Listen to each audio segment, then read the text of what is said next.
2024年3月，一起令人发指的虐童致死案件震慑了台湾社会。年仅1岁10个月的男童凯凯，在由合法社福机构转介、刘姓保姆及其妹妹照护期间，遭受长达3个月的残酷虐待，最终在2023年12月24日平安夜这天，于无尽痛苦中离世。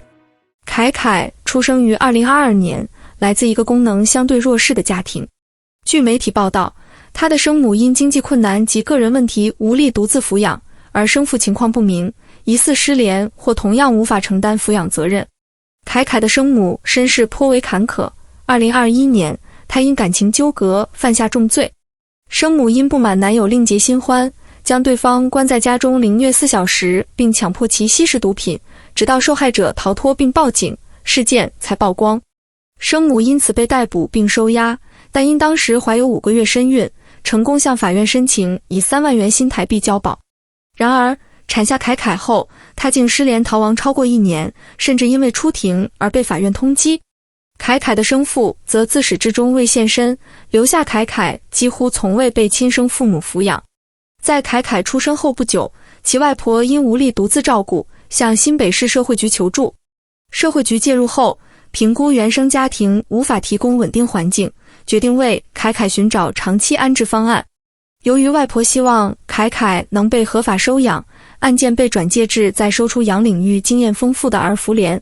儿福联作为台湾最具规模的儿童福利机构，承接了此案。在等待合适收养家庭的过渡期，儿福联需为凯凯安排短期或中期寄养或委托保姆。经过内部评估，儿福联选择了领有合格居家托育人员证照的刘姓女子（以下简称刘姓保姆）作为凯凯的照护者。刘姓保姆与儿福联签订了照护合同，每月领取约3万元新台币的补助津贴。据悉，刘姓保姆是儿福联的签约合作保姆，而非社会局体系下的寄养家庭，这一区别在后续责任归属中成为争议焦点。2023年9月1日，凯凯在儿福联社工的陪同下，正式入住位于台北市文山区的刘姓保姆家中。表面上，这是一个经过机构认证的托育环境，刘姓保姆的妹妹同住，并偶尔协助照护。然而，这却是凯凯生命悲剧的开端。根据检警调查及起诉书披露，从凯凯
适应的良好与保姆互动佳，体重下降被解释为厌奶或环境适应期。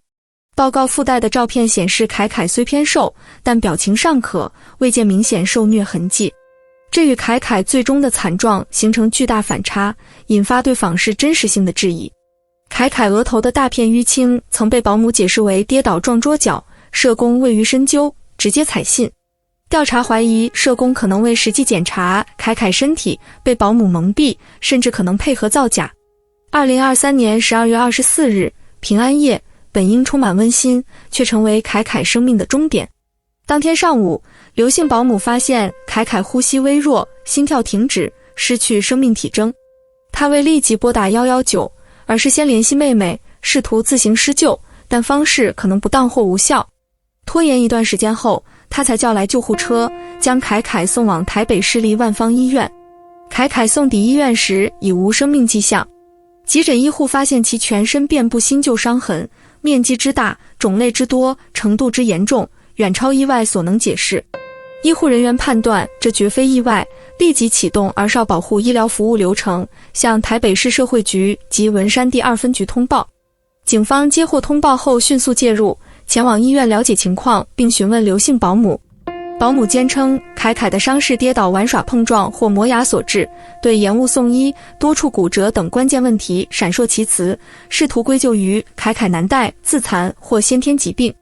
他甚至出示社工访视时的正常照片，企图证明照护得当。然而其言辞前后矛盾，难以自圆其说。鉴于案情重大，台北地检署指派妇幼专组检察官指挥侦办，展开全面调查。检察官首先进行司法相验，初步确认凯凯死因可疑，涉及虐童。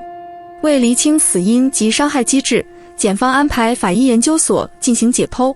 解剖报告显示，凯凯长期束缚与殴打导致硬脑膜下出血、脑部水肿压迫，最终中枢神经衰竭死亡。全身性伤害，身体多处新旧骨折、大面积软组织挫伤、坏死，以及指甲、牙齿的创伤性缺失。法医明确凯凯的伤势均为人为造成，排除意外或疾病可能。2024年1月，检方认定刘姓保姆涉嫌虐童致死，且有串供、灭证之余，指挥警方将其拘提。讯问中，保姆无法解释诸多疑点。调查发现，刘姓保姆的妹妹不仅知情，还参与虐待。关键证据来自姐妹的手机 LINE 对话，内容令人发指。他们以戏谑口吻讨论管教凯凯，分享其被捆绑、罚站、受伤的照片或视频。2024年2月，检方拘提妹妹，羁押禁见。检警搜索保姆住处，查扣绳索、束带、水桶、破损衣物及手机等物证，确认这些为施虐工具或相关证据。针对陈姓社工访视报告与实际惨状的落差，检方怀疑其存在疏忽或伪造文书。2024年3月12日，社工被以被告身份约谈，讯后以30万元交保。此举引发对儿福联监督机制的进一步质疑。2024年，台北地检署侦查终结，认定刘姓姐妹涉嫌严重伤害未满18岁儿童致死及相关罪行，提起公诉，请求法院从重量刑。陈姓社工涉嫌业务文书不实及使用不实文书等罪名，并可能涉及过失责任，仍在调查中。案件已移送台北地方法院，法院已召开准备程序庭，厘清争议焦点与证据效力。后续将进入正式审理，因案情复杂且备受社会关注，审判预计需较长时间。刘姓姐妹目前持续羁押并禁止接见。凯凯案是台湾社会的一道深痕，以最惨痛的方式暴露了儿童保护体系的漏洞。从凯凯的坎坷身世、虐待的残酷细节、艰难的调查、嫌疑人的罪行，到审判与社会反思，每一环节都充满警示。我们无法挽回凯凯的生命，但他的牺牲不能白费。唯有彻底检讨、系统改革与持续关注，才能修补社会安全网，确保不再有下一个凯凯。这是一条漫长之路，但为了所有孩子的未来，我们责无旁贷。凯凯的悲剧应成为台湾社会的永恒警钟。